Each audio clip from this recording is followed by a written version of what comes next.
My name is Stacy. I'm with Leupp Family Farms, farm manager here. Leupp Family Farms, and we're a nonprofit organization, 501c3, and we're a small cooperative farm. The operations and the fields and the programs that we have here are community owned. So in that sense, we work as a cooperative organization. Roughly we have 100-acre farm, but we don't cultivate all of that. We do about 33 acres. This year we have 18 farmers, I believe it was, that are here with us. So what they do is they'll come in and we'll assign a plot to them, and then from there they plant the crop, the plots. The plots are roughly about a quarter acre to an acre.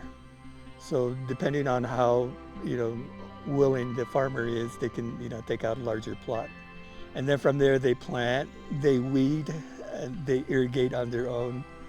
And then whatever harvest they get, it's theirs to feed their family or sell it by the roadside. So that's the farming part of it. We all come together and we try to work as one team.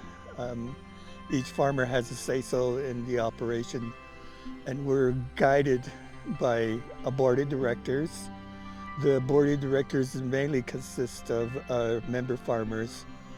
So in that sense, this is run by the farmers.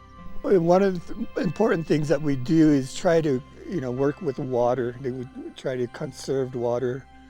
So we have storage tanks that are set up at that end, and that allows for us to water, like in the evenings or early mornings, or if something happens to the pump, we have water on hand so that we could use. So that's how we conserve water in that sense. And a lot of our techniques that we have, we do surface irrigation as well as drip irrigation, a drip system. So that helps conserve on water as well. We try to add each year at the end of the season. We try to add back to the ground, either by amending or just by changing plots and doing cover cropping. So that's how we work with the land and the water. So this is roughly a 19 kilowatt direct connect. The line, the power from here runs to a well back about 1,000 feet over the little hill there. And it's a 3-phase unit. And we pump roughly 300 gallons per minute with that, with the solar. But we only have like a window that we work like from 11 o'clock to about 3 o'clock. That's when we get the full sun. Other than that, we have to, use a generator, which, not very sustainable, but it helps out on days like that. So this solar system controls the water pump back there, and it also allows us to power some other projects. Like for example, we have a walk-in cooler that's for the community's use as well. A lot of our community members here don't have a cooling area where they like a refrigerator or cellar or stuff like that. So they'll come over here and store some of their food or produce if they got it out, need a place to set them.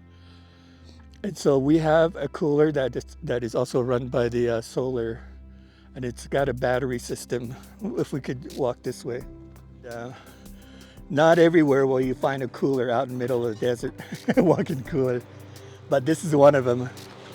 Here, I also purchase fruits, from different local producers or vegetables. And so when I do, this allows me to keep them in here, especially peaches and some of the items that are very perishables. It allows me to hold them for a couple weeks more. This was built 2 years ago, and it's been running 24/7 ever since. It's my favorite spot when it's really hot. I say, "Where's Stace?" Oh, he's probably in the walk-in cooler, but you don't want to stay there too long. And so this is one of the unique things about our cooperative is that the community has used to it, as well as the farm, by keeping our produce and stuff in here, which then goes to the market. And that building at the far end, that's the market.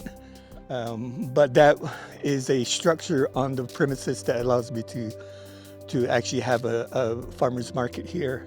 And then we have a mobile cooler, which I hook up to the back of my truck, and I'm able to pack that with some of the fruits and produce I have, and it gives me a radius of about 50 to 100 miles. Like I'll go out to Delcon, or sometimes I'll go out to Flagstaff and sell produce out that way using the mobile cooler. So that's that. And then we have 1, 2, 3 hoop houses that we work with. So that allows us to grow basically year round. This is where it all began. This is the original hoop house that we built. Now you see a lot of them going up on the reservation, different places, which is good. But this is the whole idea of how to build a hoop house. Started from here at North Leupp. In here we grow garlic during the winter time. So by the time October comes, we have garlic about that high. The blue barrels that you see, that we brought that in for heat retention. It's like a thermal mass.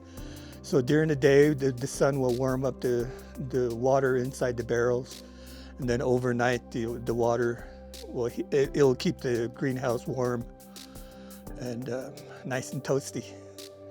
So sometimes it'll be really cold outside and you come in here and it's nice and warm. It's like, man, I should build me one of these, live in year round.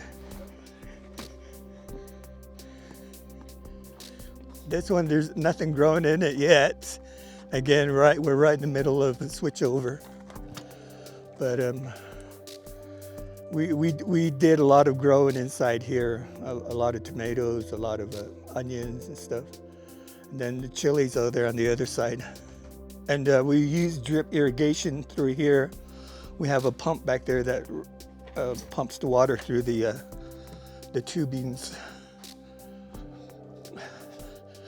This is a greenhouse here, but it's got the mesh, so it's airable. It's a lot cooler in here than it would be in the plastic greenhouses. Here we get a little bit of chili and then some Anaheims. One year I grew so much chili, it was like, oh man, I had chili coming out of my ears. And, but I love growing chili. It's one of my favorite crops to plant and to grow.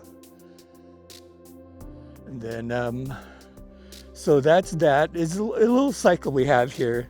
So we'll do our produce, like let's say we'll get the corn out of there, and then we'll come over here, and this is our produce wash station. This is where we do all the prep work. Before a lot of our produce go out, we have to wash them. So it'll go through this wash station, comes out a little drier there, and then from here it goes into the walk-in cooler. And then from there out to the farmers, or out to the community. And then this little contraction here, this box, is a water filtration unit. This is very popular with the folks around here because it allows them to have access to portable water. The water that we have is not so great. It's got a lot of sediments in it, arsenic and so forth, probably even traces of uranium. But this filtration unit is a nano filtration unit. And the well water, I'll pump it into these 2 tanks, and then from these 2 tanks, I'll run it through our nano filtration. There's that technology that separates the water, the hard water, and the drinkable water. So this water is permeated, and the end product is drinking water. A lot of the folks go home and they take the water from here and they use it for cooking or boil their coffee, and probably a lot better than some of the market waters, store waters. So when it goes through that, this is water that is really good drinking water. Navajo, they call it tochakan. Some of the items that we grow here, of course, is the traditional corn, white corn, blue corn, varieties of melons and watermelons. Um, the chili, we grow chili here in the greenhouse, garlic as well. And folks will even try their luck with potatoes out in the field. And so that, we can definitely improve on that with our crop production. And I think another thing would be is just learning how